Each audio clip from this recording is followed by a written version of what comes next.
حضرت ابو قتادہ رضی اللہ تعالیٰ عنہ کہتے ہیں، میں نے رسول اللہ صلی اللہ علیہ وآلہ وسلم کو فرماتے ہوئے سنا، سچا خواب اللہ کی جانب سے ہے اور برا خواب شیطان کی طرف سے ہے۔ جب تم میں سے کوئی شخص ایسا خواب دیکھے جو اسے برا لگے تو وہ اپنے بائیں جانب 3 بار تھوک دے اور اس خواب کے شر سے اللہ کی پناہ مانگے، تو وہ خواب اسے ہرگز نقصان نہیں پہنچا سکے گا۔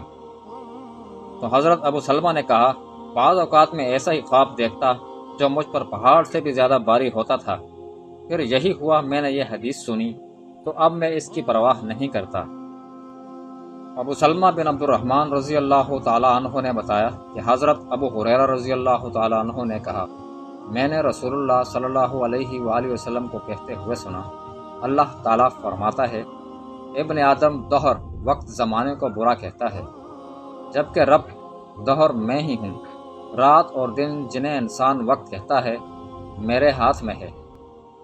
حضرت ابو ہریرہ رضی اللہ تعالیٰ عنہ سے روایت ہے کہ ایک شخص نے عرض کی، اللہ کے رسول، میرے بعض رشتہ دار ہیں، میں ان سے تعلق جوڑتا ہوں اور وہ مجھ سے تعلق توڑتے ہیں، میں ان کے ساتھ نیکی کرتا ہوں اور وہ میرے ساتھ برائی کرتے ہیں، میں بردباری کے ساتھ ان سے درگزر کرتا ہوں اور وہ میرے ساتھ جہالت کا سلوک کرتے ہیں۔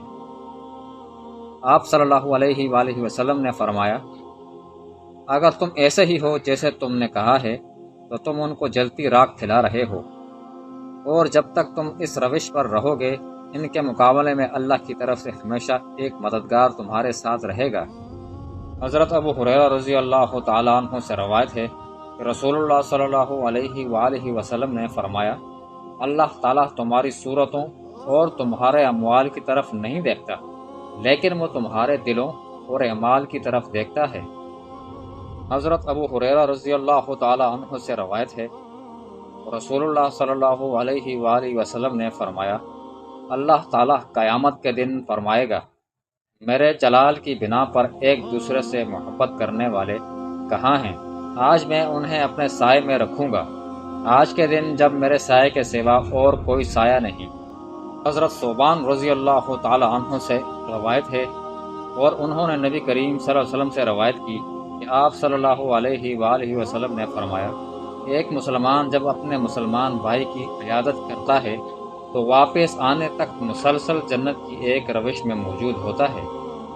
حضرت ابو ہریرہ رضی اللہ تعالی عنہ سے روایت ہے کہ ایک شخص رسول اللہ صلی اللہ علیہ وآلہ وسلم کے پاس آیا اور عرض کی، لوگوں میں سے میرے حسن و معاشرت، خدمت اور حسن سلوک کا سب سے زیادہ حقدار کون ہے؟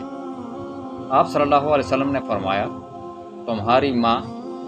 اس نے کہا، پھر کون؟ فرمایا، پھر تمہاری ماں۔ اس نے پوچھا، اس کے بعد کون؟ فرمایا، پھر تمہاری ماں۔ اس نے پوچھا، پھر کون؟ فرمایا، پھر تمہارا والد۔